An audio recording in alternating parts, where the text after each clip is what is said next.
అది ఒక ఫ్రూట్. పనస చెట్టు లాంటి పెద్ద చెట్టుకు కాస్తుంది. చూడ్డానికి పనస పండులానే ఉంటుంది. కానీ పనస పండు కాదు. దాన్ని కట్ చేసి వాసన చూస్తే ఆ వాసన మనం భరించలేం. ఆ ఫ్రూట్ ని చాలా కంట్రీస్ బ్యాన్ చేశాయి. అలాంటి ఇంట్రెస్టింగ్ ఫ్యాక్ట్స్ ఉన్నటువంటి ఒక ఫ్రూట్ గురించి ఈ రోజు వీడియోలో తెలుసుకుందాం. ఆ ఫ్రూట్ దాని స్మెల్ కే ఫేమస్. ఆ ఫ్రూట్ ని బస్ లోను, ట్రైన్ లోను, ఏరోప్లేన్ లో దాన్ని ఎక్కించుకోరు. కానీ ప్రజలు ఆ ఫ్రూట్ కి చాలా డబ్బులు పెట్టి కొంటూ ఉంటారు. ఆ ఫ్రూట్ పేరే డ్యూరియన్. ఈ fruit Thailand, Malaysia, Indonesia and Philippines లో ఎక్కువగా పండుతుంటుంది.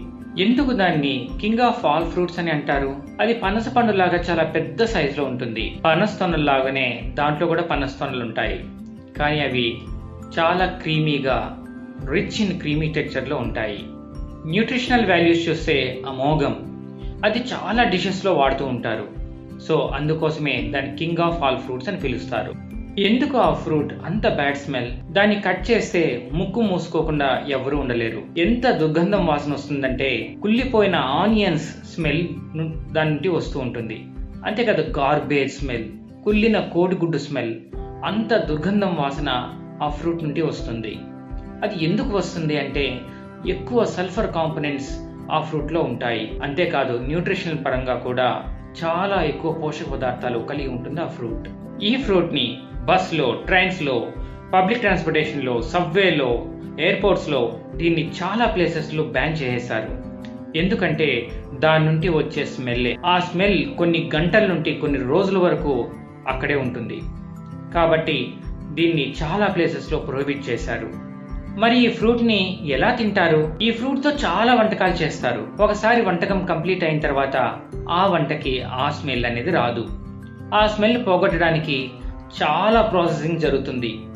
మరి అంత కష్టపడి ఎందుకు వండాలి అంటే చాలా పోషక పదార్థాలు ఆ ఫ్రూట్ లో కలిగి ఉంటుంది. అంతేకాదు రిచ్ క్రీమీ టెక్స్చర్ ఉంటుంది. ఒక ఐస్ క్రీమ్ లాగా క్రీమీగా ఆ ఫ్రూట్ అనేది ఉంటుంది.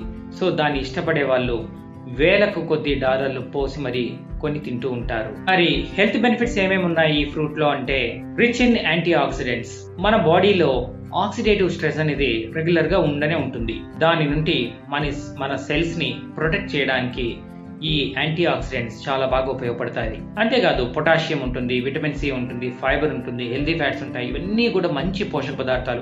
మన కంప్లీట్ ఆరోగ్యాన్ని పొందడానికి ఈ పోషక పదార్థాలు మనకు చాలా ఉపయోగపడతాయి. మరేమైనా రిస్క్ ఉందా తింటే అంటే ఈ ఫుడ్ చాలా క్యాలరీస్ కలిగి ఉంటుంది. వెయిట్ లాస్ అవ్వాలనుకునే వాళ్ళు ఇది తినకపోవడమే మంచిది. అంతేకాదు డయాబెటీస్ ఉన్న వాళ్ళు కూడా ఇది తినకపోతే వాళ్ళ ఆరోగ్యం బాగుంటుంది. చాలా మంది దీన్ని ఆల్కహాల్తో కలిపి తీసుకుంటే ఏవో అనర్థాలు ఉంటాయని అనుకుంటూ ఉంటారు. కానీ అది కరెక్ట్ కాదు. ఇది ఒక మిత్ మాత్రమే. ఇవండి కొన్ని ఇంట్రెస్టింగ్ ఫ్యాక్ట్స్ అబౌట్ డ్యూరియన్. ఇలాంటి కంటెంట్ మీకు రోజు అందాలి అంటే మన ఛానల్ని సబ్స్క్రైబ్ చేసుకోండి.